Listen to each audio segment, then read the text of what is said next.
Welcome to The Hype Within, exploring journeys of authentic leadership and growth. On our show, guests will share their stories of developing their leadership skills and challenges they faced along the way. You'll learn about their approaches to self-reflection and personal growth and how they've been able to build a foundation of authenticity that has propelled them to success. I'm your host, Hannah Jacover, B2B marketing leader turned leadership and executive coach. Are you ready to get hyped up? Let's dive in. We have another amazing leader on with us today, Sherri Schwartz. Hi, Sherri. Hello, how are you? I'm good. How are you? I'm doing great. Thanks for inviting me on. Thanks for coming. So Sherri is the head of marketing at OvationCXM. She's also a member of the Forbes Communications Council, and she's also a fellow boy mom. And so we have that in common. We're just catching up and talking about our kids and just how, things change. It's hard and then it's easy and then it's hard again. And it's just different. That it is. The seasons of life that ebbs and flows, for sure. Yes. Yes. Sherri, I would love it if you could tell us a little bit about yourself, your journey into leadership, if you have a unique or interesting fact about you that you'd want to share too. Yeah, so I'm Sherri Schwartz. I'm the head of marketing at OvationCXM. I actually started my journey quite a many years ago and started in sales. I worked within government, selling boots, body armor, underwater robots, mine detectors to the military. And I did that for about 4 years before I then switched back into marketing and communications. And then that's been the journey ever since. I find it's always a unique journey, and that I knew what it was like as a sales rep to have great marketing and what it was like to also need a little bit better marketing. And I think that's really defined my view of what marketing should deliver to an organization where it fits. And so I've had the opportunity of working actually most of my career in startup, scale up B2B SaaS companies. I love the grind. I love the elbow grease. I love building from the ground up. It's been in my DNA now for over 15 years. And so I've had the opportunity of working in fintech, in telecommunications, and quite a bit of other companies now. I've always found myself always going back a little bit more fintech, but it's been quite a ride, quite a journey going from individual contributor to then becoming a mentor and a leader. And I love what I do. I love the people I get to surround myself with and work with every day on my team. It's been quite a fun ride. It sounds like an awesome journey. And what an interesting environment that you started in, that military environment. I'm really fascinated by that, and thinking about like the differences of what was that environment like, and maybe being earlier in your career, like the leadership that you witnessed and the communication styles and things like that. And then the difference moving into tech.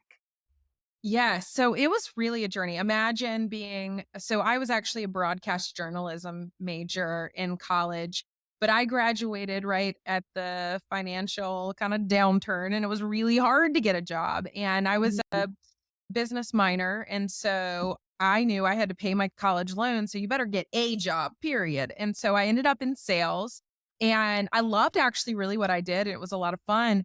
But you're a woman, and really a 21-year-old woman walking into a very male dominated industry. Mhm. And talk about a culture shock, right? Talk about going straight from college, everything's great. And then this male dominated world, and you're walking on a military base, and you've got to overly prove yourself. I'm built that way naturally, anyways. The number one person I compete against is myself. I'm probably my harshest critic. So I actually looked at it as a really good means to really overly prove. I'm walking into mechanic shops on base, and I'm having to sell Phillips and flathead screwdrivers and you name it to a senior chief in the Navy. And he's looking at me going, does she really know what she's doing? And so I just had to overly study and overly apply myself, because when I walked on base, I wanted to be taken seriously. But I also had the opportunity to really learn from, even if they were mostly men, I learned from really great people that were leaders in the military, former senior chiefs, former master divers, people that, have very unique backgrounds, a little bit more harsh leadership style, But I learned a lot along the way. I actually really learned how to grow in self confidence the most. And I think that really helped shape me as a woman growing into leadership and growing into work life balance. Then when you become a mom, I think, imposter syndrome always ends up playing as you're a woman and you grow in your career and you grow in leadership. And I always look back at the days of all the things, the grit and the grind that I really learned about when I was working with people that were in the military and former military leaders. It was all about the hustle, and it was all about just building that self confidence and just proving not only to yourself, but to everyone around you, hey, I have a voice in here. I may not have been in the military, but I know how to sell. I know government contracts and I know the benefits and how to get you the best price, fastest delivery to make sure that you've got everything that you need for deployment. And I was committed to that. And I was also committed to the mission that we were serving, right? We were trying to outfit the women and men in our military to protect our homes and to protect our country. And I believed in that mission. And so I didn't want to let them down. I didn't want to let myself down, but I certainly didn't want to let them down. And I knew I needed to be taken seriously.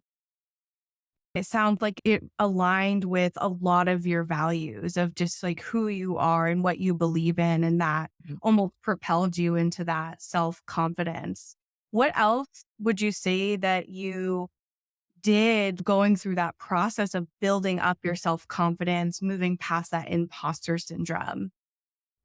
Honestly, it really just came down to really believing in myself, and it was finding the quick wins to make you feel, "Oh, I've got this," right? Just like for any time when you hire somebody on your team and you develop your 30, 60, 90-day plan for them, or at least if you haven't, you should. One of the first things that you want to do with any new hire is you want to give them some quick wins because they're making a career shift, whether it's to come from another company to you or a different role to come to you within your company, you name it. They're taking a shift to come to you and they're having to learn, they're having to onboard, right? Mhm. And I think a little bit of us always feel some sort of imposter syndrome. Do I have it? Can I do it? I'm trying to learn not just what this new company does, but what this role does. Do I have what it takes? I think we all go through that a little bit. And I think it's giving the quick wins. So when you're setting up the 30, 60, 90 days, give the things that they're just going to knock out of the park to let them immediately feel really confident. And Mm. that's kind of how I've always formatted that as I've built teams and I've put plans in place. But even going back to when I was this, entry level sales rep, it was I wanted my superiors that hired me for that role that believed that I could do it. I also wanted the quick wins for them to show them that they did the right choice in investing in me. Again, I'm my harshest critic and I'm my worst competitor of myself. So I probably was a little bit too hard on myself, but it was just, how am I going to make the next deal better? How am I going to make sure that these women and men that I'm calling on these bases, how am I going to make sure that when they pick up the phone and they find out it's me, they trust me immediately? And it Mhm. was building the quick wins to build the trust in the people I was selling to, the trust in my leadership that they had made the right hiring decision.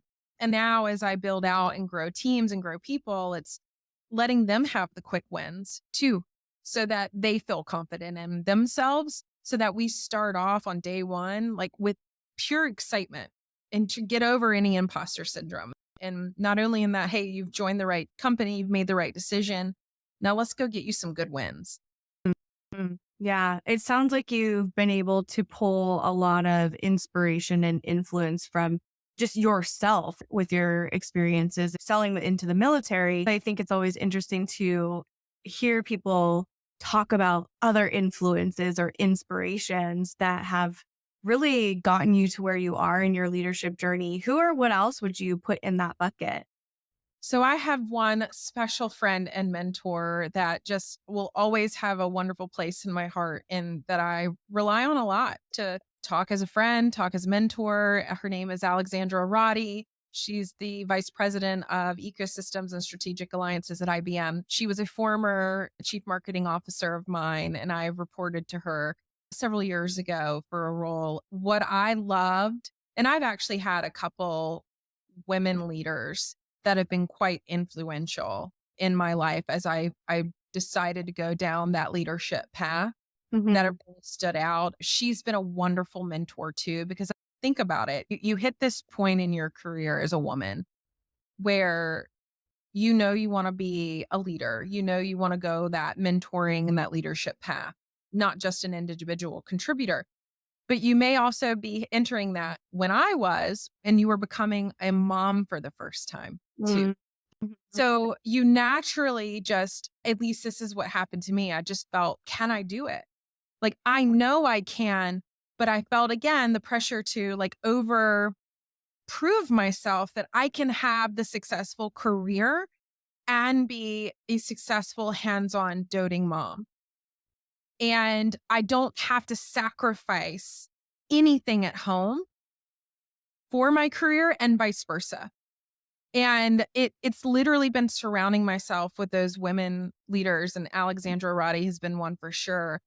She really helped grow me as I went from a director of marketing to then into some of my first vice president and head of marketing and CMO roles, really be able to make sure I never lost sight of my home as my primary focus. And that should always be, but that it's okay to be both and be really good at both and deserve that seat at the table and deserve to be the voice in the room that is taken seriously. Mhm. That you Mhm. shouldn't be the voice in the room that's, oh, with a bunch of other men and they're like, oh, she's the mom. So what? You're a dad. We're parents. Like, why should it mean anything different to me? And she's a firecracker. And I've learned a lot about how to be that woman that has the firecracker in her to be a voice in a room and to be comfortable being a voice in a room while still being allowed to be an empathetic, genuine person and that not be held against me. I absolutely love that you've had and built that relationship with somebody that was your CMO. And I think that it can be sometimes really challenging for women who are in those VP CMO seats to get along. I know that we want that so badly, but I do think on the other side of the coin, we see the challenge where there is that imposter syndrome, there is the fear, and it's either difficult to build that relationship or maintain that relationship and everything else. I'm curious, what are the keys to building that kind of a relationship with somebody that may be in the C suite where you report to them, but you also really look up to them and you want them to be your mentor? I really think that it comes the balance of professionalism, but also vulnerability. You can't swing open a door and just start barking and screaming as if you're going to your leader and just, I'm not happy. I can't do this. You have to always remain cool. But I think it's okay to come in a vulnerable place and say, you're my CMO. I really look up to you. I'm going through something right now and I would welcome your opinion. And you're coming in level headed and cool, but you're also allowing them the ability to say, okay, can we have this safe space? Mm. But backing up, the number one thing a leader has to do in order for an employee of yours to view you that way, the leader has to establish trust. Nobody in your team will come up to you and want that mentorship relationship where they can feel vulnerable enough to say, hey, I feel like I'm not executing at 100 right now. And here's Mhm. why. Can you help me? They're never going to come to you as a leader and admit that unless you've built a trusting environment to allow them to feel that they can be that vulnerable. Because a lot of people look at it and go, I don't want to go to my manager and say, I feel like I haven't been at 100. Then it puts a target on my back. Because let's face it, we're in an economic time of uncertainty. You're going all over LinkedIn and reading articles right now about a variety of companies that are, letting go of great quality people. Mhm. Well, I don't know if I want to go to my manager right now and tell them I feel like I'm struggling or I'm a little burnt out because I don't want to put a target on my back. Enough of that. As leaders, it's our responsibility to build such a trusting environment. It's our jobs to be leaders, not just micromanagers. We're supposed to help grow people. I had a former CEO of mine that made a comment to all of us. When I became a first time manager, we had to go through leadership training. And he came in and he said something before the session started. And he said, biggest advice I can give to any of you guys as first time managers is never bloody the knuckles. And I know this is a little gory. Never bloody the knuckles of the people that are climbing the ladder behind you. Why should I, as a leader, step on those toes to slow their growth? I want to celebrate their successes. I want to help them get there if that's where they want to go. And if that means they jump me, way to go. That means I actually did my job as a leader and I helped you grow. Because I look at being a leader as not only driving positive change and bottom line growth to my organization, but I also look at it as people development. And I've always been the one that says, I hate losing people, but I love celebrating if I've lost them because they got such a great opportunity because they grew. Why wouldn't I ring the bell and celebrate that for them? I'd Yeah. love to keep them, right? I'd love to, but why wouldn't I celebrate that success? And I think there are way too many out there that that take it personal. I don't want to take it personal. I want to say, you go, girl, you go, boy. Come on. This is exciting for you. And I'm so glad you had it. But you can never have that vulnerability. You can never build that mentorship if you do not establish trust. And I think it all starts with lead by example as well. Yeah. Yeah. So there's this element of if you're in that position wanting to build that relationship with your leader, you have to put yourself out there. But Mhm. as a prerequisite to that, as the leader, you have to build that trust. And this has been a Yeah. common theme with all of the conversations that I've been having. And like, we know how important trust and psychological safety is, but let's remind everybody that not everybody is naturally a good leader. Only 10% of people are actually naturally good leaders. The rest of it has to be taught. And so when you think of this element of building out that trust as like, this is what you got to do. And you mentioned leading by example, but how else do you go about building out trust with your team? I think you just give them the forums to speak too. And I think sometimes it's not just individually in one to ones, but it's also when you have those team meetings, it's the open forum to also let them bring the ideas to the room. Yes, you as a leader may have great experience, but you don't know everything. And I will never plan to ever know everything. I will never be able to know everything. And I think that you have to create the space, even in a team forum, where they all see. While my leader's asking, hey, we've got this goal in front of us. How do you want to get there? How do you think we can get there? What are your ideas? And it can't always be just what the leader is. That's called micromanagement. Here's what I want to do. You go do it. The best innovation happens when you've given the free space for people to think and bring their creative minds and ideas. And it also requires you to not hire an identical copycat person.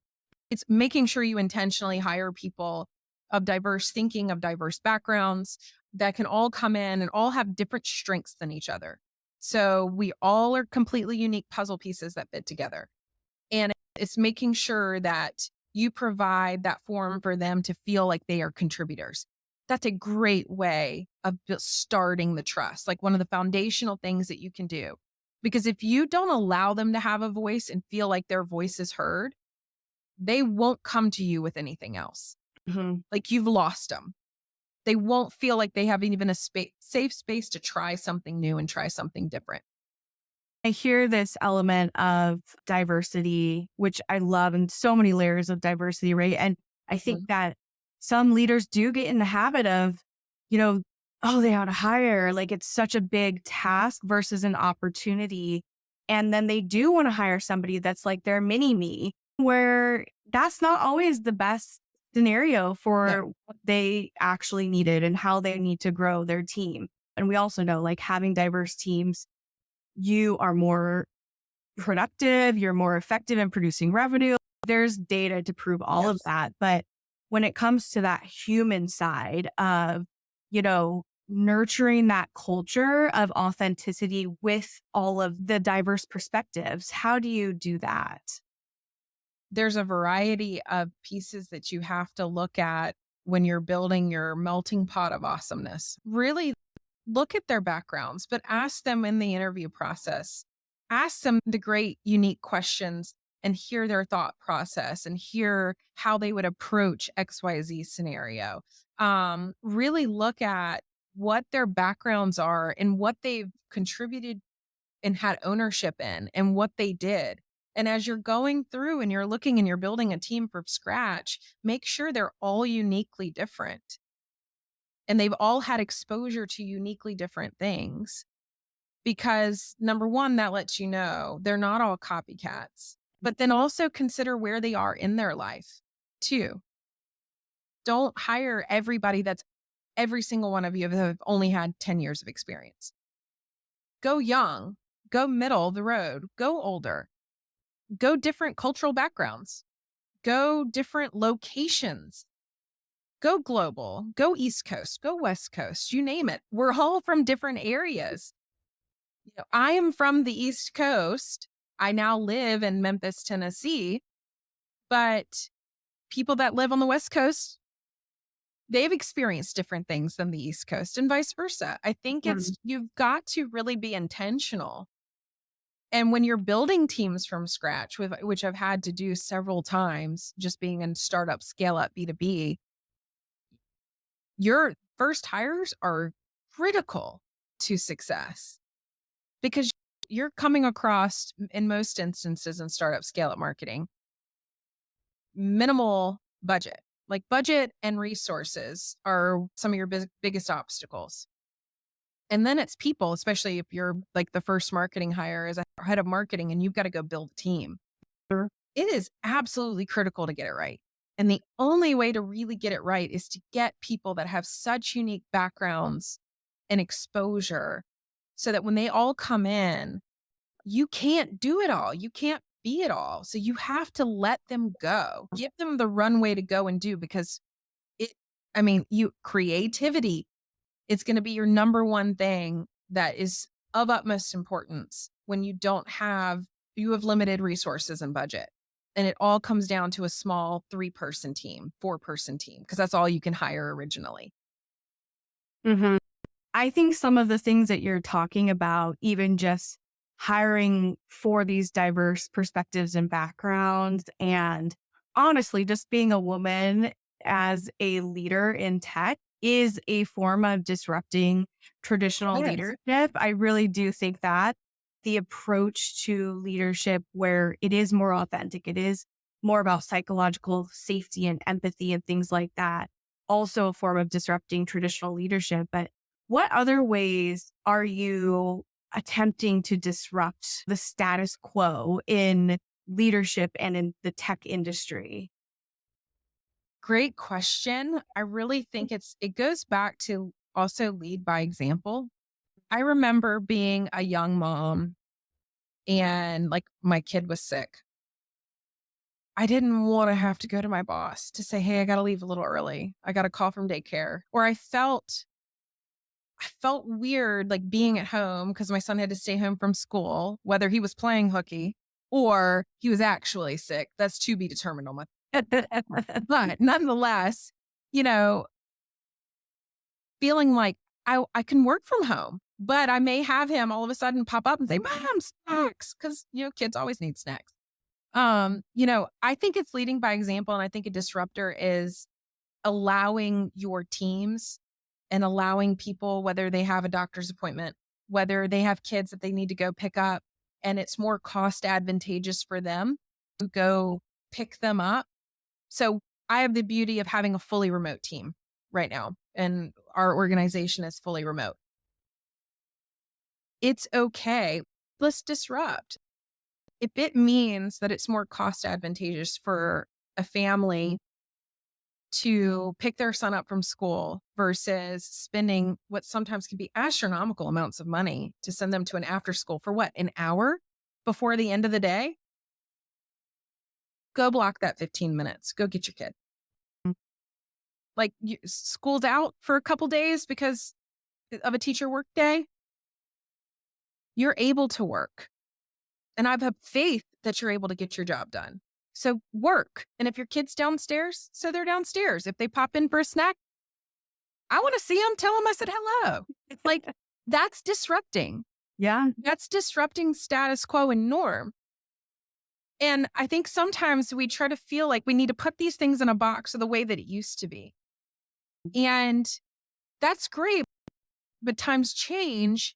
And the healthier work environment a person has, the more productive they are.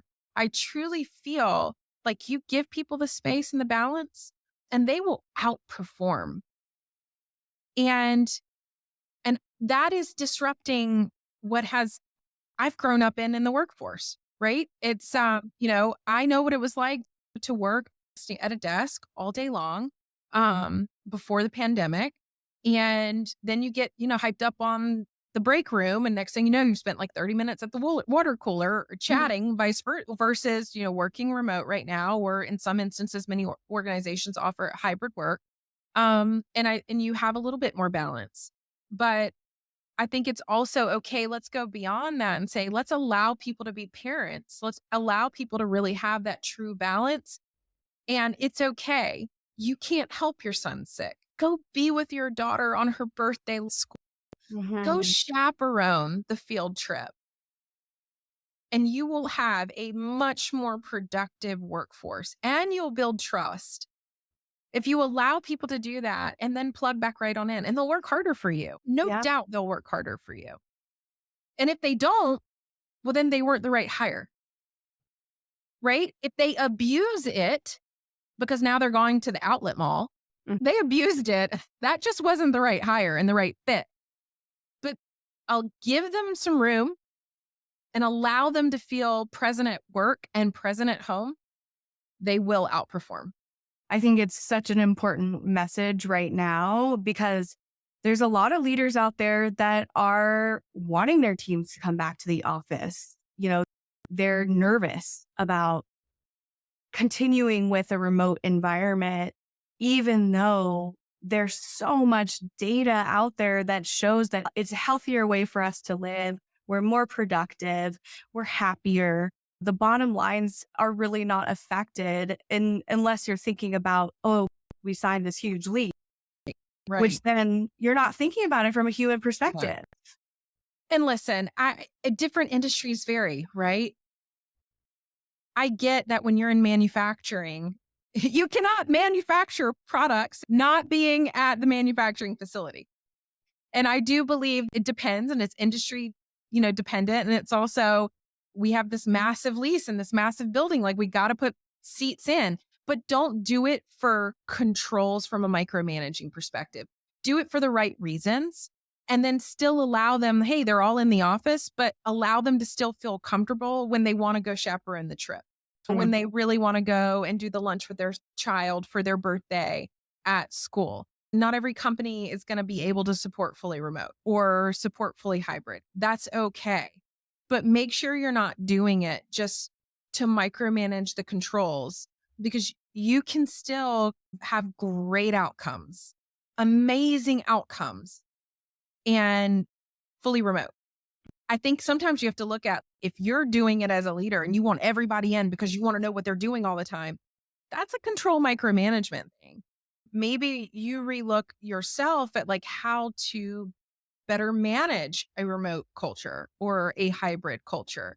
Maybe there are things that you need to do as a leader to learn how to manage in that new environment, lead in that new environment, give them more runway. If the results are coming in, then it's working. I think the awareness as a leader, having the self-awareness and the ability to reflect on, oh, like, this is bothering me, and I wonder what's going on in me that I have the need to have this level of control. Like, why am I so attached to that? Right. And I think, again, like, there are a lot of leaders out there who are very self-aware, who have this high ability to self-reflect and have that emotional intelligence. And same on the flip side, there's the equal amount that do not have that ability. For you, thinking about that personal growth, that self reflection.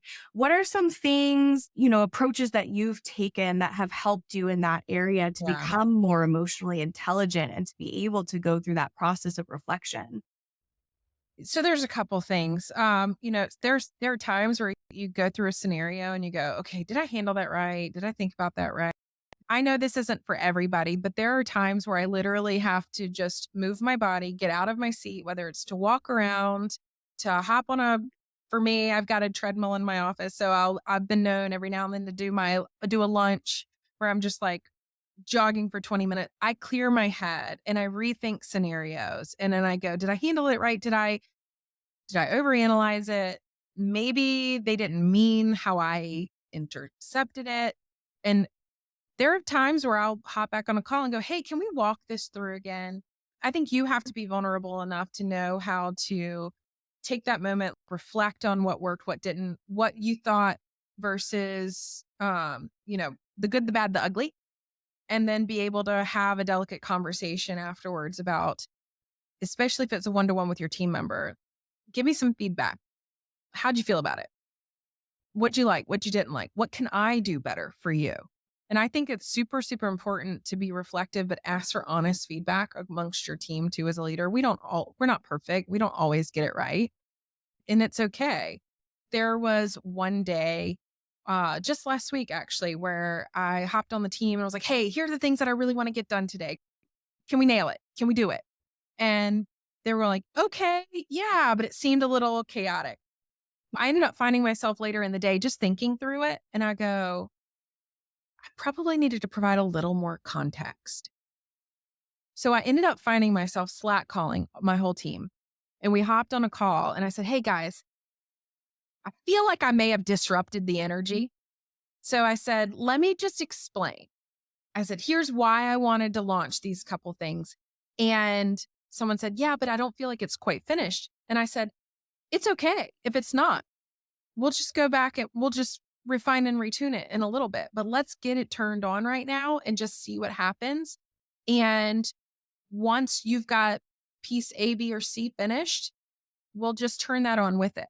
But I didn't want to hold it up so we could just check those boxes and move on to the next thing. But felt like I needed Mhm. to give you guys a call because I may have disrupted something. And it goes back to vulnerability as a leader too. And I self-reflected. I left that call, walked around the block, did a little something, had some other meetings, and then it was just kind of like, I feel like I need to ask a question and also provide a little bit of clarity. And it went a long way because at the end of the call, the team was like, oh, shoo, thank goodness. Okay, thanks for that. I really appreciate you letting us know. And I Yeah. think that's super important.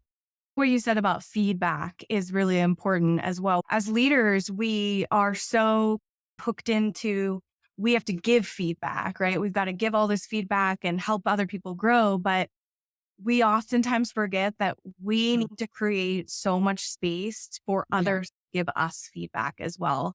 And it's critical for your own growth as a leader because then you can serve your team even more effectively. I worked with a leader for many years and I was not asked to give them feedback maybe one time in throughout our relationship. And after we had worked together, maybe a year had gone by, I was tapped to provide feedback for the first time. And I couldn't believe it. I was like, I have never throughout our working relationship been asked to provide feedback for this Yeah. individual. And I guarantee there's going to be a lot of surprises because Yeah. that was never an opportunity given to me and space given to them to hear that feedback. I think that everybody needs to be a habitual learner. And that doesn't matter if you're an individual contributor, a senior leader, you name it. We Mm. all have to be habitual learners. We will never grow. We will never be able to fix. We will never be able to solidify. We will never be able to go beyond where we're at now without learning. And Mhm. that is self reflection. That is asking for feedback. That is getting a mentor and having like feedback sessions, even from your mentor. It's reading. It's all of those things. You have to be in the habitual learner mindset. And I think that goes back to hire the people. You don't have to know everything as a leader to be an effective leader for your team. I'll say that again. You do not have to know everything as a leader to be a great leader for your team. Because think of marketing as an example. Look at the many facets of marketing. You have internal communications, you have external communications, you have digital marketing. Within digital marketing, you have SEO, you have ads, you have LinkedIn strategy versus TikTok strategy versus Twitter. You have product marketing, you have partner marketing, you have content marketing, you have social media. That's just right there is in a nutshell. It's a crazy amount. Let's be real. You can't be all of those things as a leader. And it's okay. Mhm. Hire the people that are experts in that and let them teach you something, but it requires you to be a habitual learner. Allow yourself to be vulnerable to know, I really don't know as much about digital marketing if that's not it, or I don't know as much about product marketing if that's the one, your limitation. But let me pick up something along the way. But let me lead them and give them the runway and give them the safe space to have feedback sessions with me. Pick my brain about the things that I might be able to know that they don't know, that they can learn from me and I learn from them. Let it be a two-way street. That's how Mhm. great teams are achieved. Yeah, this give and take. Great advice. You're just giving it all away for free. Well, I want to switch gears a little bit Okay. and we're going to do something fun. We're going to play a little game called Lead or Leave. So I'm going to present to you a few situations and you have to decide rapid fire if you're going to stick it out and lead in that situation or leave. So lead or leave. Are you ready? Well, okay, I'm just going to preface I'm a little bit of an overanalyzer. So it's if you asked me popcorn or chips, I'm going to be like, okay, well, it all is dependent upon is it cheese popcorn? Is it movie theater butter popcorn? Is it muffles? Is it kettle? I don't know. So I'm going to go with this. It sounds really fun, but I apologize in advance if I'm a little over analytical. It's okay. I love it. I love it. We'll give justification afterwards. Okay. Okay. But you'll get to say your piece. Okay, so the first one is abolishing performance reviews, Lead. prioritizing team building activities over meeting a tight deadline, Oh, that's a tough one. I'm gonna have to go with the deadline. I'm gonna have to go with the deadline. the next one is accepting a lucrative job offer that goes against your core values, Leaving it, not taking it. being responsible for the decision to invite Elon Musk to give a motivational talk on innovation and risk taking to your team. I'll lead that one. I think he's got some interesting things. That could be a little chaotic. We don't know which direction and which Elon Musk we're gonna get for the day, but he's got some interesting stories I'd like to hear. Either way, there would be some great lessons that probably came out of it. Bad and ugly. That's Yes. absolutely right. Listen, I mean, he's created some very interesting endeavors, so it really just depends on what you want him to say or what the topic is per se. Yep, absolutely. Okay, now's your chance to explain yourself if you would like. Yeah, let's go back to the first one a little bit. The abolishing the team performance reviews. Here's the thing. I honestly I would really keep the team performance reviews, but it's just doing it in a right way. Don't make Mhm. it feel like it is not intentional, that it's just a once a year or once every 6 months must ask you these questions. Why don't you actually do these things naturally as part of your one-to-ones, but really talk through and say, "Hey, let's talk about XYZ today and what feedback do you have for me?" Or let me Mhm. talk about give them information along the way. You can turn one-to-ones not only into just tasks, but you can turn them into mini performance reviews. People need to know how they're doing, but you on the flip side also need to know like how to also improve working with them. You cannot manage everybody the same. Everybody has unique drivers Some people want a leadership path. Some people don't want a leadership path. They want an individual contributor path. Some people are driven by accolades out loud. Some people are driven by just a quick email. Hey, you rocked it. You have to Mhm. know what drives people. You won't know it unless you ask for feedback. Performance reviews are feedback for the employee, but as well as feedback for yourself. You won't know how they respond to things or what they want or what they care about. You got to ask. And I think that goes along with what a lot of what you were saying earlier around building trust. Part of that is just, hey, when we first start working together, I want to understand like what activates you? How do Yes. you want to be rewarded? How do you want to be recognized? I remember going in a couple situations just in my past where I've asked my leaders, "Hey, do you have any feedback for me? Anything that I need to improve on?" And they're like, "Oh no, I think you're doing a good job." But then the over analytical part of me, because that's just built in my DNA, I'm like, "Really? Are you sure? Hmm. You're not going to hurt my feelings. I really want to know. I really want to know, good, bad, and ugly. I don't care if it's super small. Like, just let me know because I'm not getting anything from you and I'm having to ask you multiple times. Is there any feedback?" I think it's just super important to be aware of that. And I think you bring up a great point. When you're hiring that person, you need to understand and you need to ask them the questions. Kind of, you can do your own lead or leave with them. All right, I'm going to go through some scenarios, accolades.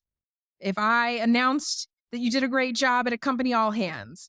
I have a template, a one-on-one template that I share with people, and I've seen this at other companies too, where in that there's a user manual, and that's just where you start with your relationship, and it asks Yeah. questions like that, so you are just aware and you're both sharing. I think too on the performance review, I love the idea of just it's happening all the time. We just don't call it that, and we get used to just that two-way communication and sharing. And also thinking about, we know that scientifically, when we say the word performance review, you're going to have a performance review, it triggers a stress response in people. It Yeah. does. I don't know how many times I'll get a random meeting, or I've had a random meeting from my leader and I'm going, "Oh, Uh-huh. what I do? What did I do? Oh man, I'm gonna sit here again with my over analyticalness.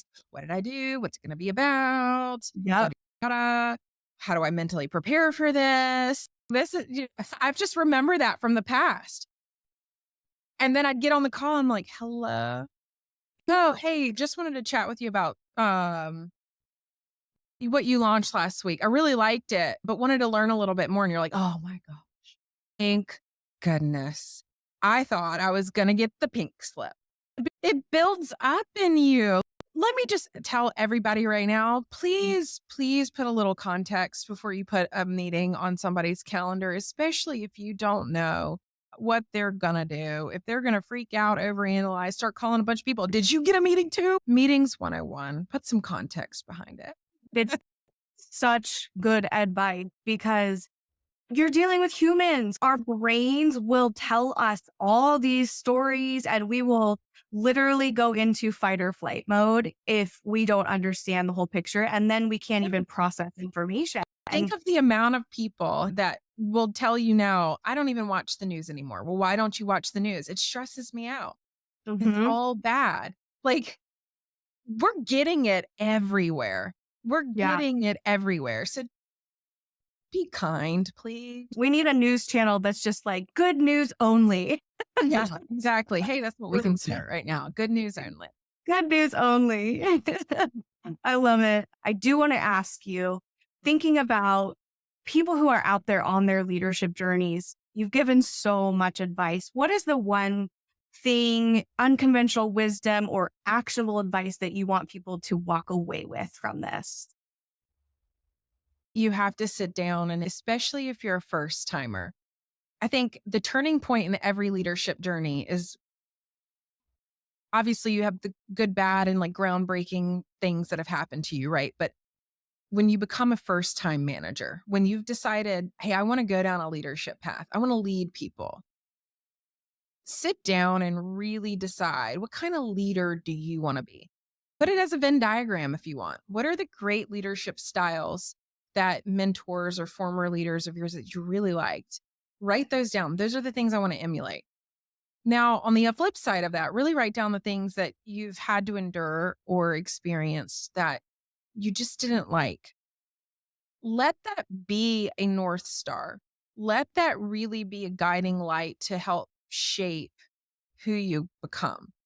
Um, that first year, the first month of being a first time manager, it's a breakthrough. It's super important, but also make sure you really look at great resources. If you have a mentor, tap into them. Some of the best things that I've learned along the way also came from leadership courses where my organization brought in third party consultants that were in leadership that would train first line managers. That is really where I learned number one standout thing is that you cannot lead every single person the exact same way. They all have Mhm. different drivers and all have different paths in their life and different stages in their life that they're in. And you cannot run every meeting with them exactly the same. You have got to be able to really learn and have that EQ on how to read them and how to deliver the best leadership to that individual person.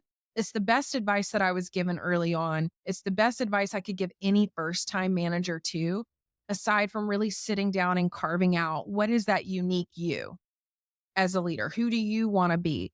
How do you want to be defined by the people that you lead? How do you want to be remembered by the people that you lead?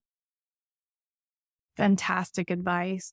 Sherri, thank you so much for coming on and sharing your stories and your wisdom. And I am excited to just be connected and watch what you do next. I really appreciate you coming on. Well, I really appreciate you inviting me. So thank you so much. Thanks for tuning in to this week's episode. I hope you walk away with something empowering that you can take into your own leadership journey. Are you a high performing executive looking to take your career to the next level?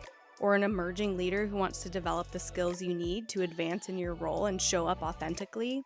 Or maybe you're experiencing burnout and struggling to find a better work-life balance. Whatever your situation is, coaching can help you achieve your personal and professional goals. If you're interested in learning about and experiencing the power of coaching for yourself, head on over to hypehousecoaching.com/start coaching now, where you can set up a one-on-one leadership and executive coaching intro session for free. Remember, the only hype that really matters is the hype within.